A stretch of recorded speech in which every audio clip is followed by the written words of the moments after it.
In today's video, we are going to be doing something a little bit different.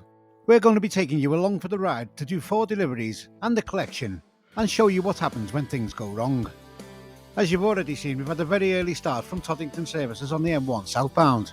We've also done our vehicle checks and we're also now on the M1 and heading into London. The current time is just after 1 AM in the morning. We've got a busy day ahead, so let's discuss it. One large trucker's eye. On through the night, the trucker's eye, the trucker's eye.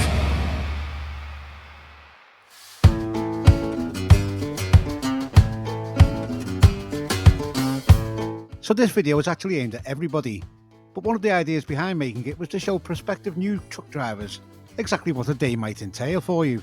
The reason I decided to film this particular day is that it was a bit out of the ordinary for what I would normally do. It is very rare that I have to start anywhere near 1 o'clock in the morning, but sometimes in order to make all your deliveries on time, you've got to do what you've got to do. Man ought to do what he thinks is best. A man's got to do what a man's got to do being a popular misconception from what John Wayne actually said. Our first delivery is on the south side of London. What happens in the night time though is lots of motorways get closed for regular maintenance. And that's the reason why we're heading down the M1 rather than around the M25, as a section of it is actually closed.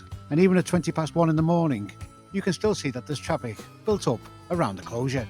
Just a couple of miles after the M25 junction, we'll come across this sign: queue ahead. Spoiler alert, there is no queue. Cowboys, Ted! They're a bunch of cowboys! We eventually make our way past the very last services on the M1, or the very first services, depending on which way you're going.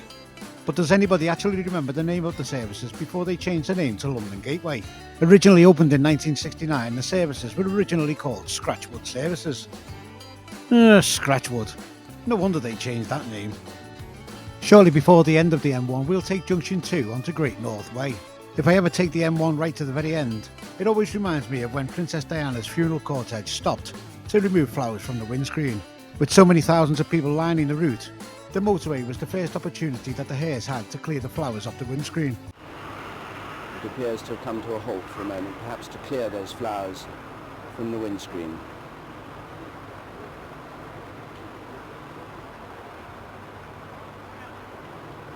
At this time in the morning, you're less likely to see people and more likely to see a certain type of animal in London.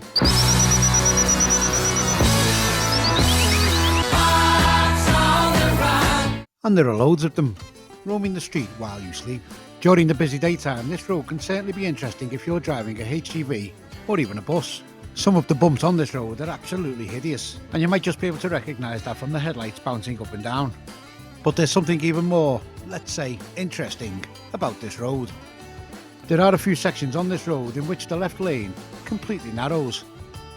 So much so that your bus or your truck doesn't actually fit inside the lane, hence all the line paint is worn off between lanes 1 and 2. You'll quite often get people alongside you in lane 2 using their horns as they think that you are encroaching into their lane. The reality is though, you just don't want to run over the crash barrier. Eventually we come up to the infamous North Circular Road, which is actually one of the better roads in London, but even still will pose a problem for certain types of trucks.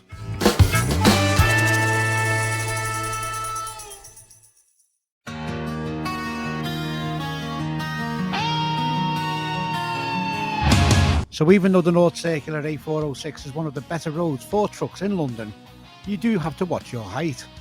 There are a couple of bridges that not all trucks will fit underneath, especially double-deckers.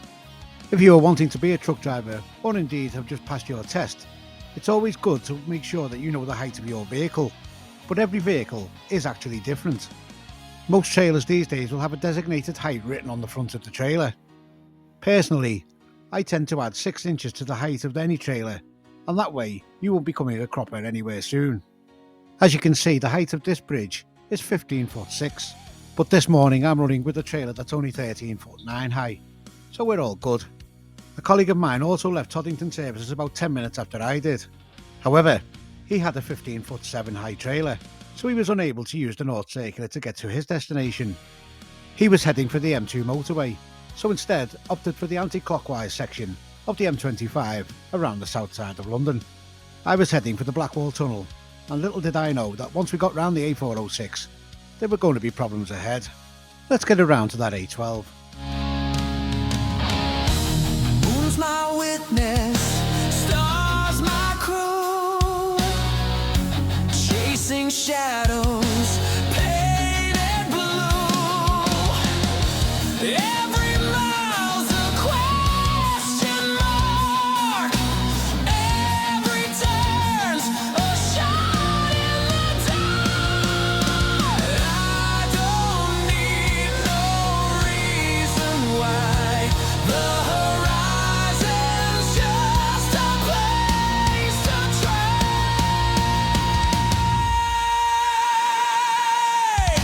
Hauling ass on down the road. Hauling ass on down the road. Hauling ass on down the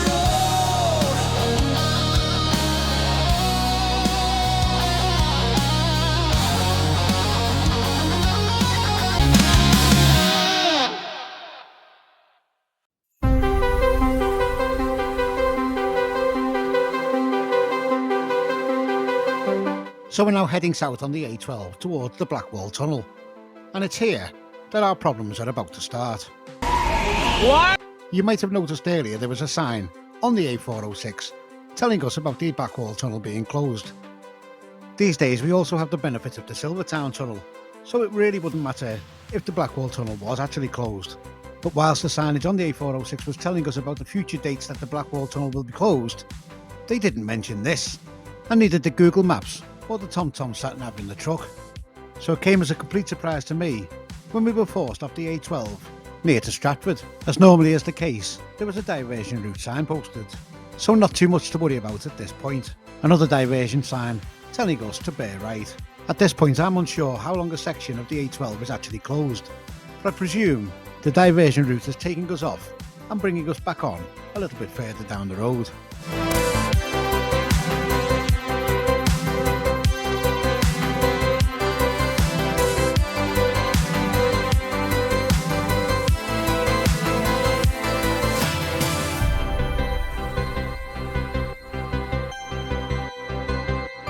And it's at this point where the problems start. Although I know London's roads very, very well, I'm not familiar with this part of London. And although there's a sign there, there is no diversion sign to tell you which way we should be going.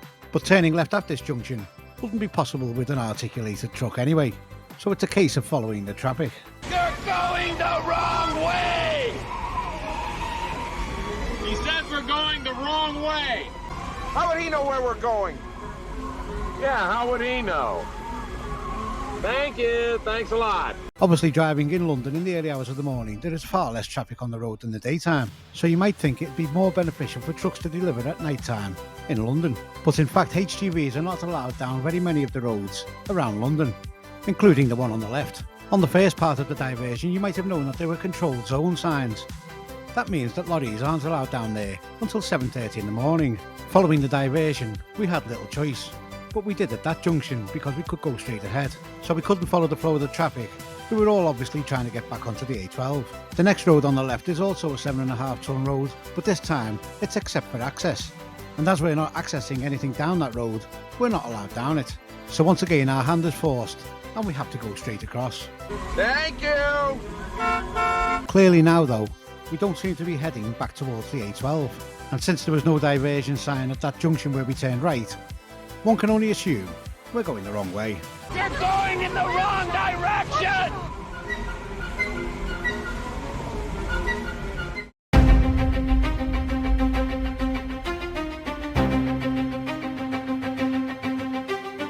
One of the worst things you can do in a situation like this is to start getting stressed.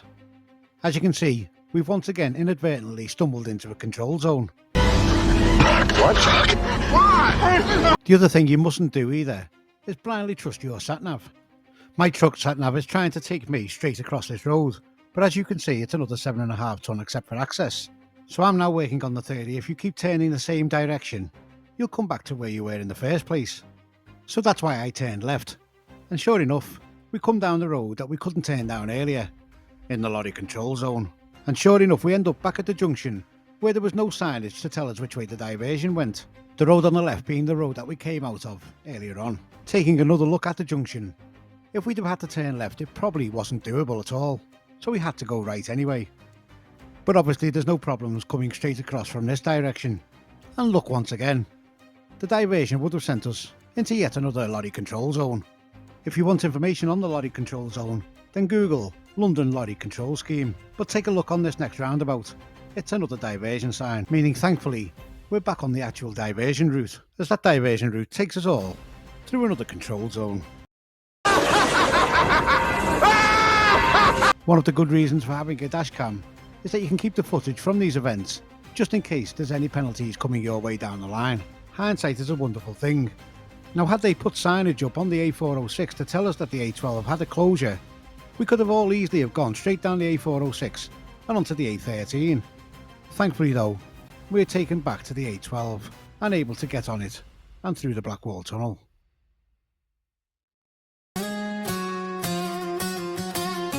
Rolling thunder under my wheels tonight. Headlights slicing through the dark like a knife. Diesel growls a low and hungry tune. Steel horse running on caffeine and fumes. Chasing the moon where the road splits in two. Got a map of the stars and a job to do. The trucker's eye. The trucker's eye. The trucker's eye.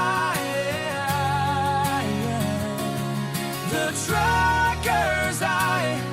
The trucker's eye. The trucker's eye. Unfortunately, the first delivery told me not to feature them in the video, so obviously out of respect, that's what we'll do.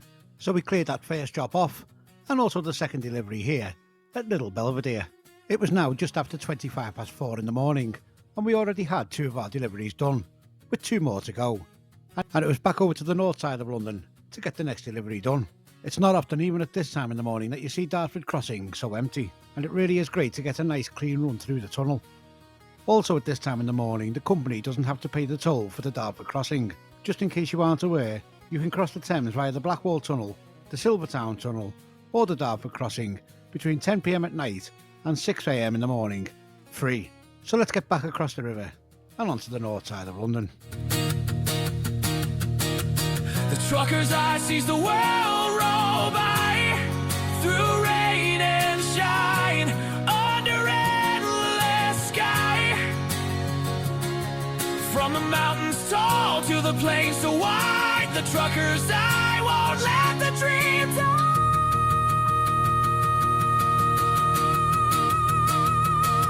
The trucker's eye, the trucker's eye, the trucker's eye, the trucker's eye.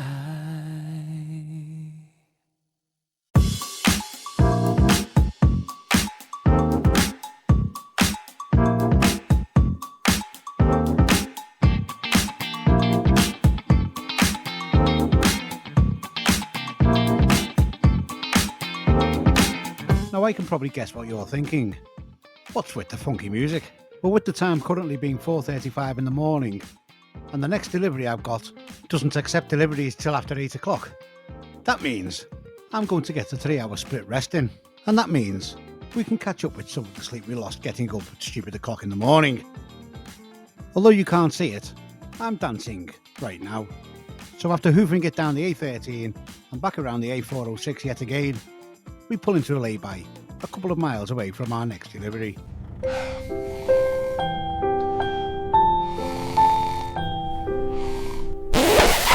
But all good things must come to an end, and we're going to get back on the road.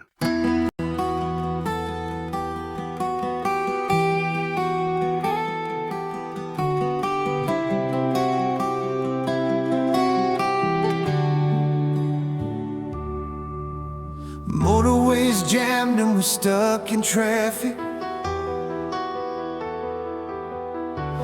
Truckers try their best, but the jam's erratic.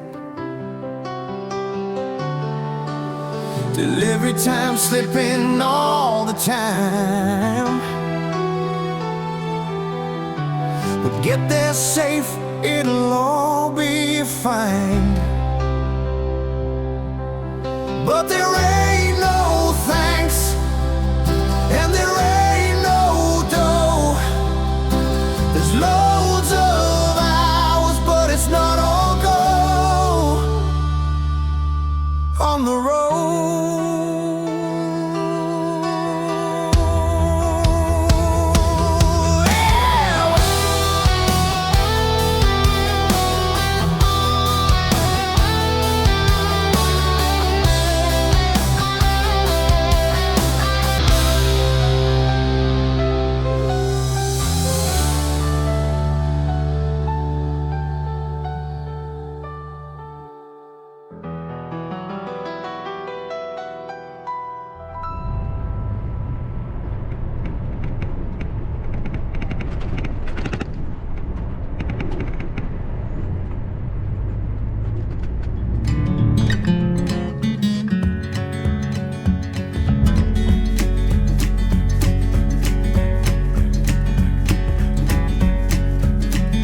So it's another left turn at this junction here, and yet again it's another road that we can't go down in a truck until after a certain time in the morning. This road is also 7.5 tonne except for access, with our delivery point being down this road.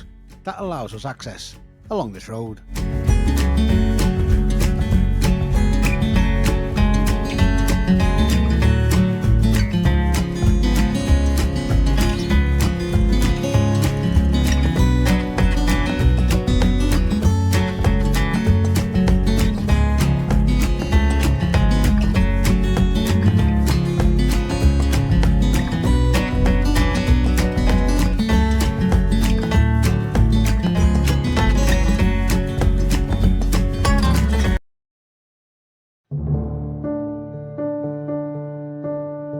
So with 3 deliveries under our belt and not even 9 o'clock in the morning, we head off to our final delivery, which is 46 miles away in a place called Aylesbury.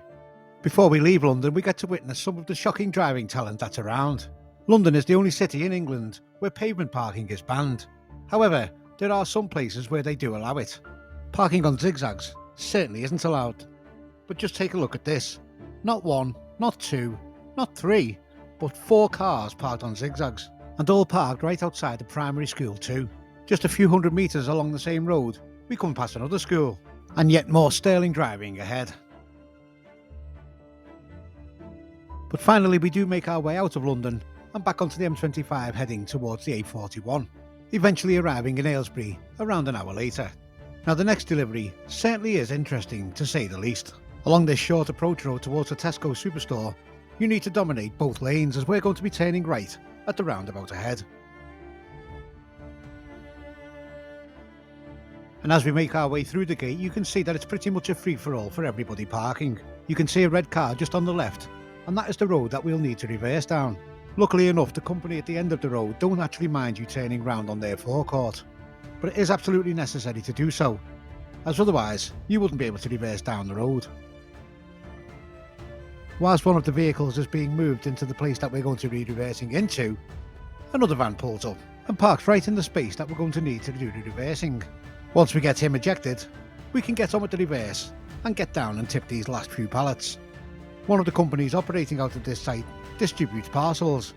You always see plenty of cars loading up with the parcels, and I always wonder just how many of them will have the right insurance for doing that. What do you reckon? And finally, we're in and ready to complete our 4th delivery. Every one of these deliveries has been by a pallet truck, which quite often is better than going to a supermarket distribution centre, and it also keeps you active as a driver. But once we're unloaded here, we've just got one collection to do, and unfortunately, it's back into London we go.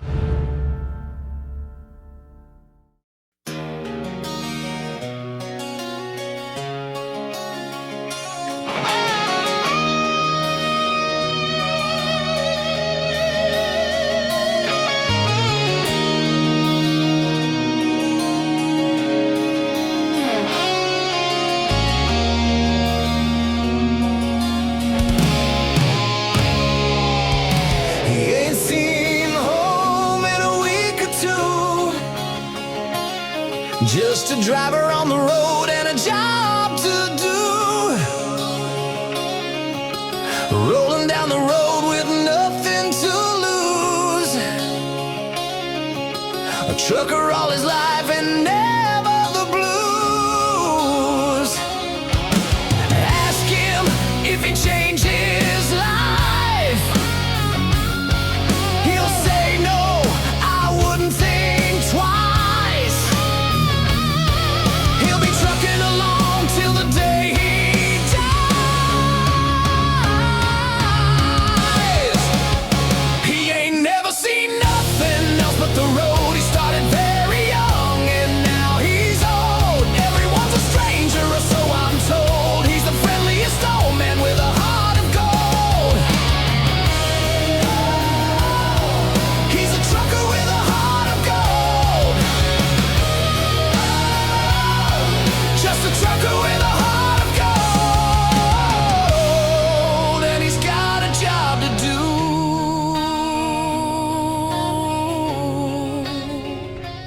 And finally we arrive at our collection, our last job for the day. As with all of the places that we've been to today, the guys here are absolutely top notch. But just like the 4 deliveries, this one's also a pallet truck job. Time to start flexing those muscles.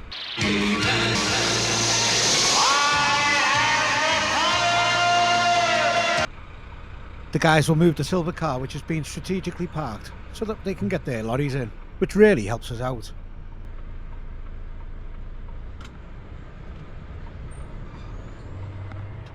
As they say, job's a good one.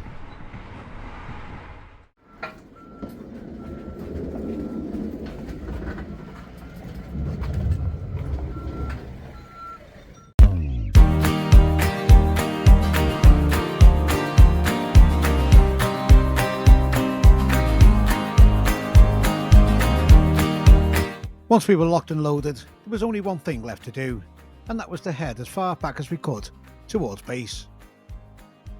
On this particular day, the working day started just after 1:45 in the morning, and it finished just on 4:45 in the afternoon. That equates to a 15-hour payday, although we did get a 3-hour split rest in that, which still counts as part of the wage.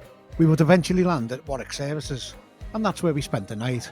Truck driving certainly isn't for everyone, but once you've got your licence, you will never ever be without a job, and you can make a good living at it, but you will have to do the hours to do so. So is it worth getting your HGV licence? In my own honest opinion, absolutely yes. Even if you do another job, having a HGV licence behind you will ensure that if anything happens, you've always got a job to go to.